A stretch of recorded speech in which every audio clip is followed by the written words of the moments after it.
All right, have and have not fans. Hope everybody's doing well. Happy hump day. As you know, if you were involved in the live stream last night, we had a good time. Now, I can't promise like I did at the beginning of the season that I'll be doing live streams after watching the episodes live because, well, the episodes have been freaking boring, to be completely blunt and to the point. I ranked last night the Executor a 3 out of 10. There were only a couple of things I actually liked off the top of my head. The cliffhanger itself was pretty shocking. I didn't expect it to go the way it did, even though I doubt Wyatt is dead. If he is dead, holy crap. Number 2, David's backstory about his mom. Number 3, the Alyssa scene was pointless, but she looked good in that dress. And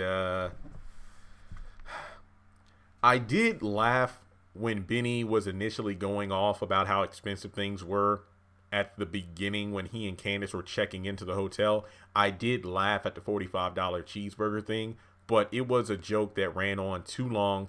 But Tinka Sumter's smile did save it. So 3 out of 10. Let's just hop into it. If you are new to the channel, please hit subscribe. Thank you all so much. We recently hit 140,000 subscribers. Go ahead and hit the bell icon and select all. That way you're notified whenever I post new content and do live streams. Also, give the video a thumbs up, even though it was a lackluster episode. Let's try to get to 60 likes on this video. And yeah, I had a good time tweeting with people last night. So once again, social media links are in the description below. I don't really expect this to be a long video. So this might be less than 20 minutes. It might be 15 minutes because nothing really happened. All right, so let me talk about the first and last parts of the episode together. We pretty much have Wyatt, who is completely spaced out. He doesn't know where he is. He's trying to exchange jewelry for drugs, and Vinny's trying to say, "Do you not know where you are? Do you not know where, do you not know who you are?" I mean, Wyatt didn't even know he was Wyatt. He's like, "Do you remember me? Do you remember this scar?" And I'm thinking to myself, Vinny is showing a scar, but I, for the life of me, could not see it. I guess the makeup artist, look, I know it's only been a couple of days since he's been out of the hospital, and I'm pretty sure a scar lasts longer than 48 hours, so he should still have that scar. But I mean, for the life of me, I couldn't see it. Maybe it was how Vinny was angled. So if you could see a scar, let me know in the comments, because I sure as hell did not see one. And long story short, because it's just a back and forth, Vinny has Wyatt taken to the basement where he thinks, is that where the drugs are? All I can think about was Family Guy back when I used to watch the early episodes. Like, "Do you want a popsicle? I got a whole freezer full of popsicles down in the cellar. Why don't you come on down and get one?"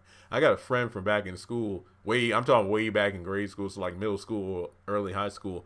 He was a white guy. He could do it. I could do the voice, but he knew how to throw the whistle in there. What was it? Herbert the pervert? Like, "Got a whole freezer full of popsicles." I can't do it. My friend, he could put the whistle in there and just like that. All right. But anyway, he's calling out Sandy for getting soft. You know, it's like, so what are you going to do with him? My question is exactly, Vinny wants to get even, but I'm like, are you going full like mobster, I don't care mode where, oh, I'm going to have a little fun with him and get the $1 million anyway. So I'm like, are you going to take the $1 million from Catherine and then her son's dead anyway? Because I'm just thinking all you're doing is invoking the wrath of Catherine Cryer, which leads to the end of the episode because Sandy is taken down to the basement with Vinny to take care of Wyatt. So the next scene, and I know I said I was going to jump to the end of the episode, but briefly, the next scene, Laura gets a phone call at 4 a.m., even though her shift is at 6 a.m. at Veronica's place. She's basically giving a list of, I need a pool boy, Lisa is my masseuse, and I don't want her wearing any perfume. Okay. She needs a chef who's good at the keto and paleo diet, or whatever the hell she's on. And, you know, Samuel's telling her to get up. We need to get this money. And, you know, hey, I'll come by later today and do the pool boy routine. And it's like, hey, no flirting. And I'm thinking to myself, I get that Laura is jealous, but at the same time, I'm like, shouldn't you put those feelings aside for the money? I just feel like her jealousy is probably going to lead to their story, or excuse me, their cover being blown. But the reason I bring up this scene in particular is because 4 a.m. And I know it's hard. When I watch these shows, sometimes it's hard for me to get in the mind space of Jeremy. Sometimes a scene at the beginning of the episode and the end of the episode take place within the span of a few minutes, while other events throughout the other 39 minutes of the episode are at a completely different time.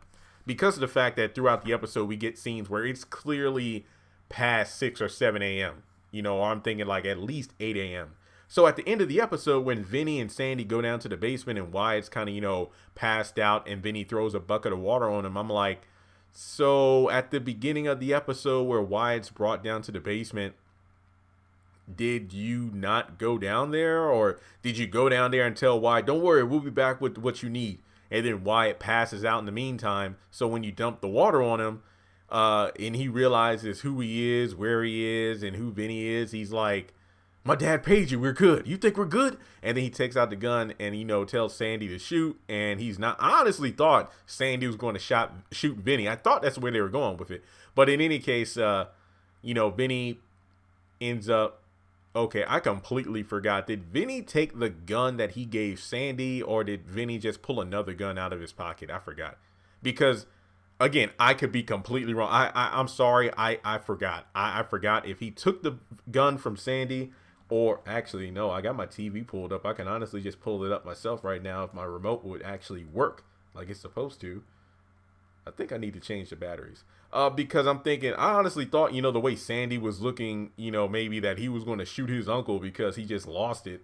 But regardless of what happened, Wyatt gets shot. And I'm thinking to myself, shouldn't there be blood splatter? I will admit, I was shocked. I did not know the episode was going to end like that. I honestly did not. Okay, this freaking remote is taking forever. I'm not, it's lagging. It's not even the batteries. It's just taking forever to do what I want it to. Oh, there we go. Okay, I'm pulling up the episode now. And just another friendly reminder, because I know I'm going to have a photo pop up at some point. But while I'm waiting to get to the end of the episode, like the video, please comment your thoughts. Okay, I'm at the end of the video now, and okay, Sandy has the gun, and I got it on mute because I don't want copyright. Wyatt's looking freaked out. He's literally standing against the refrigerator. So when Vinny eventually shoots him, I'm thinking, where the hell is the blood splatter? Whether he got shot in the arm or whatever. Hang on. Okay, so Sandy has the gun, blah, blah, blah. He can't do it.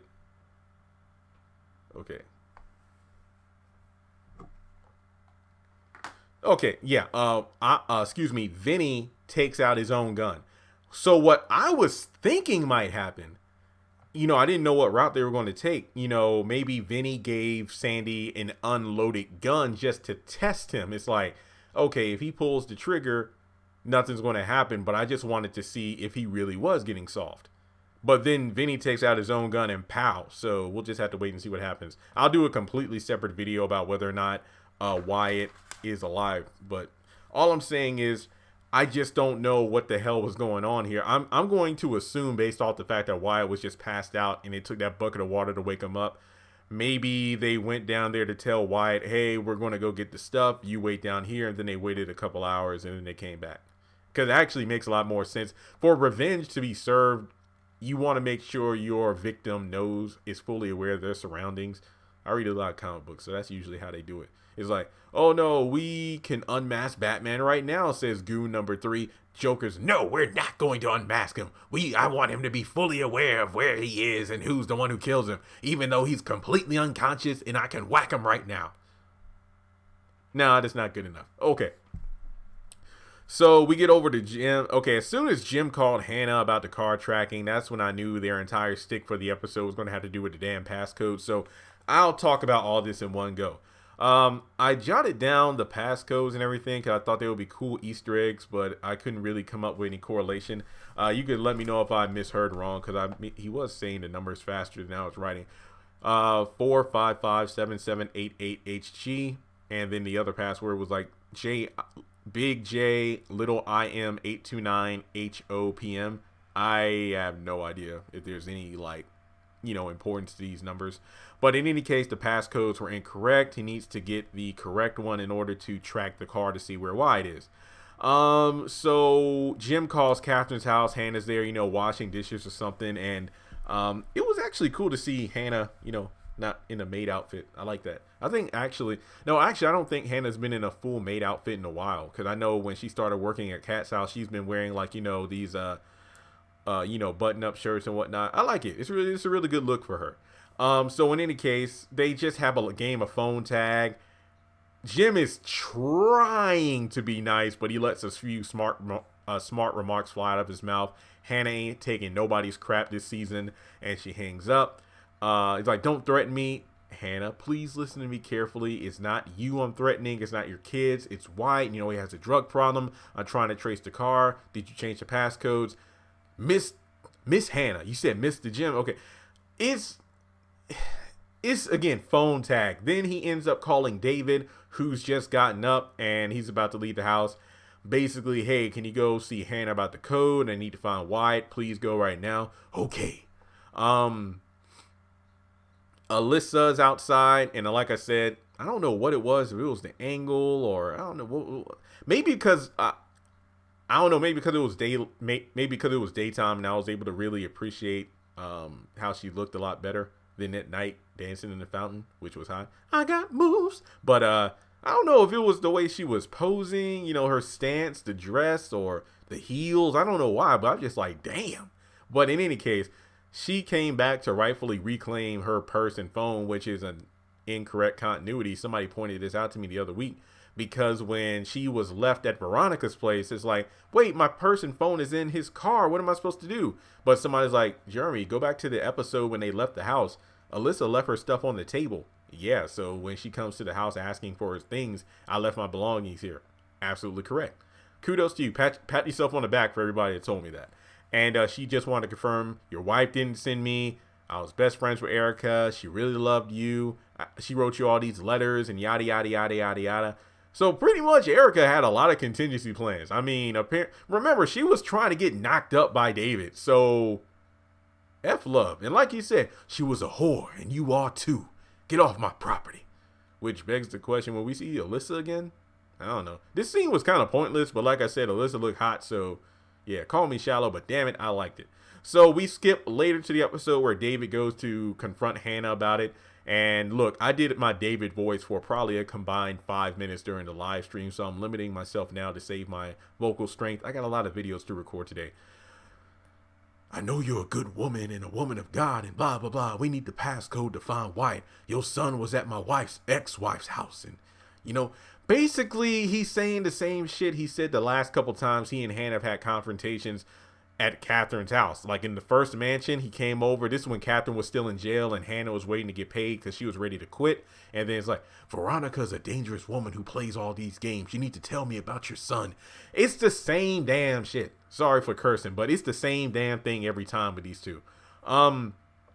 She eventually gives in. They go inside, change the code. David tells his backstory. Again, I will do a separate video about David's mother, and I promise to do the David voice more, but for now, I just want to get through this video. David talks about how his mother was a janitor. He has sisters. I don't know if that was mentioned before, but he does have siblings. And,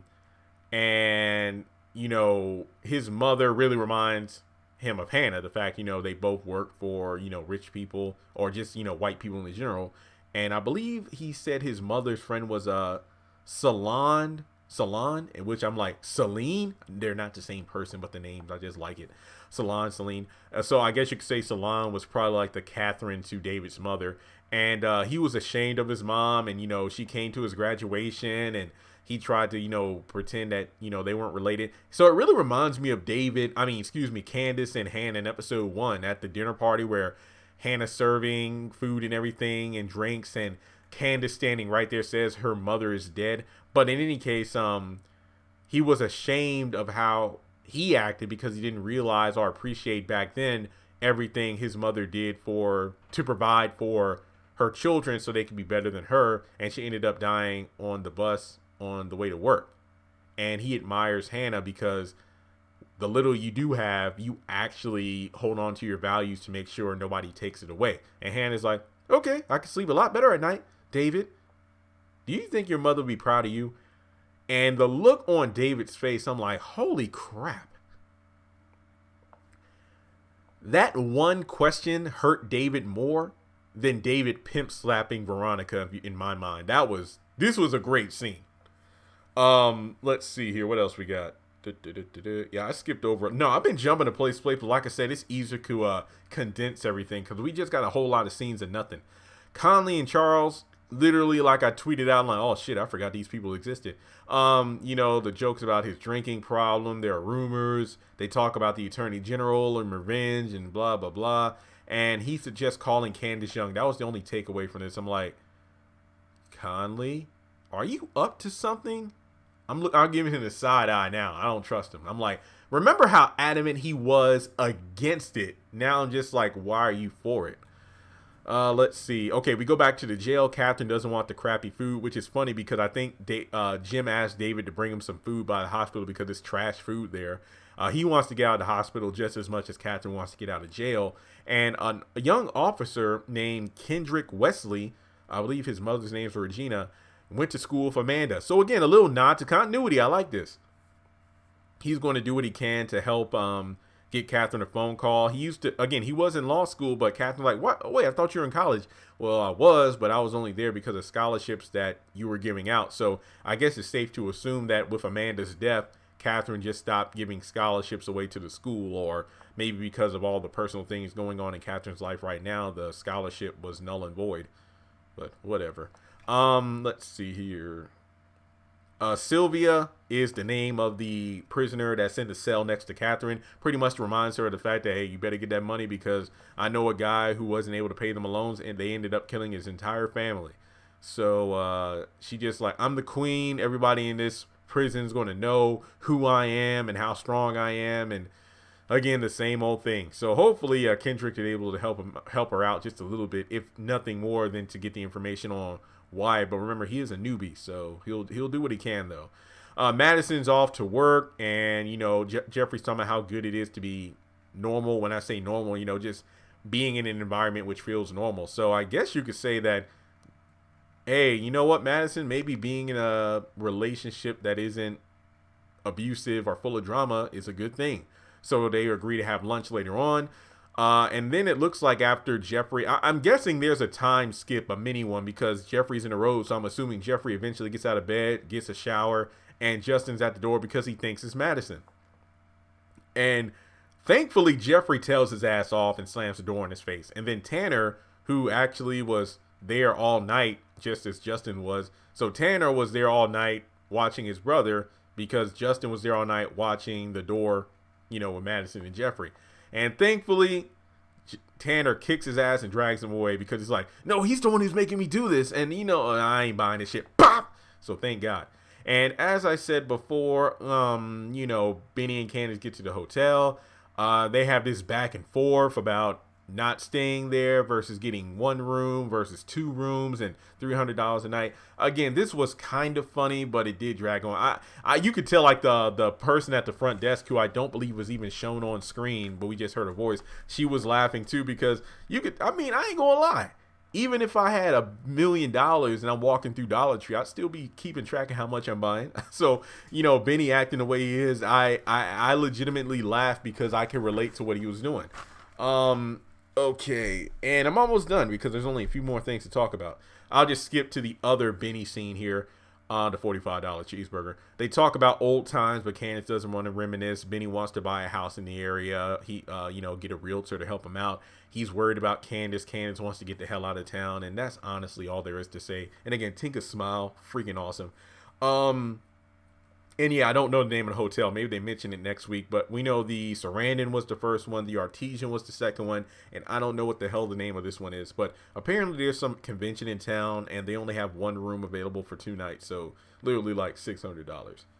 Hell, now I want a cheeseburger. Screw you, have nots. All right, so the last scene I'll talk about is Veronica and Laura. So Laura's doing her thing, looking good because she's wearing the clothing that, Veronica gave her. But I'm no expert when it comes to this, but for a person who does, house cleaning and everything, I don't think that's appropriate wear, like the heels and everything. But then again, what do I know? So Veronica is actually complimenting Laura on everything. I mean, oh, I heard you coughing this morning, so I made you a tea that could help. I went to the store earlier. I did basically everything that she asked, she did above and beyond. And she notices the pool boy, who's her husband. Here's why I was confused at, because I was actually thinking that Laura and Samuel were going to play the, not being married thing. It's like, oh, you asked me to get a pool boy. Here's a guy that, is highly recommended. So here we go. Samuel, he's doing his job out there. No charge, just want to do it for free. And yeah. So later on, excuse me, she sends Laura off to clean the shower, and she invites Samuel to come in. Turns out he designs pools as a contractor, and apparently he and Laura have multiple children, because I think that Laura was actually getting too personal when she mentioned the children and everything. It's like, oh, I appreciate the job. And he's like, oh, Veronica stops her. It's kind of funny because Samuel's allowed to give his backstory, but Laura isn't. And apparently they lost a son in a robbery, which I think is very interesting because it mirrors the whole Quincy Jr. Now, I don't know if they're telling the truth. I don't even know if they have children, because, they could just be making it up as a sob story. But the thing is, some people were commenting on Samuel's acting. It wasn't that great. I mean, it was the first, I don't know, whatever. But was it just me? But go back and rewatch the scene between Veronica and Samuel. There were some weird camera shots going on here, because I know that they were changing angles from Veronica to Samuel, but it looked like there were some skips in it, like it wasn't edited right. So I don't know what was going on there. But long story short, he's doing a good job. He appreciates that Laura got the job working for Veronica because they both need it a lot. It gives her a peace of mind to be working. He's playing the game well, trying not to be seduced by her and playing hard to get. And yeah, I honestly didn't. But then again, somebody pointed out in the live stream that Samuel was wearing the wedding ring while he was cleaning the pool. So when he came inside, he was wearing it. So, okay, excuse me. Thanks for pointing that out, because I didn't notice it, because I thought they would be playing the, not married couple, because wouldn't that make it easier for them to not be tracked if they ever get found out for robbing? But what do I know? I don't know. So anyway, he goes outside. Veronica sends Laura to the store, which we all know is, a ploy for her to be out of the way so she can seduce Samuel. But hey, you know what? Here's a dress and a wig. You need to represent me well, drive my car, do these errands, which we know is a ploy to get her shot by the hood. And not to mention, now that she knows that Samuel's the husband, I see Veronica probably staging Laura's downfall just so she can get with Samuel. That's what I think. So that's pretty much it. That's the episode in a nutshell. I already talked about the Vinny scene and everything. So let me know what you think. I gave it a 3 out of 10. I didn't think it was really that good. What did you think of the episode? Let me know in the comment section below. And if you'd like to donate to the channel, feel free to do so on PayPal, Cash App, or join Patreon for as little as $1 a month.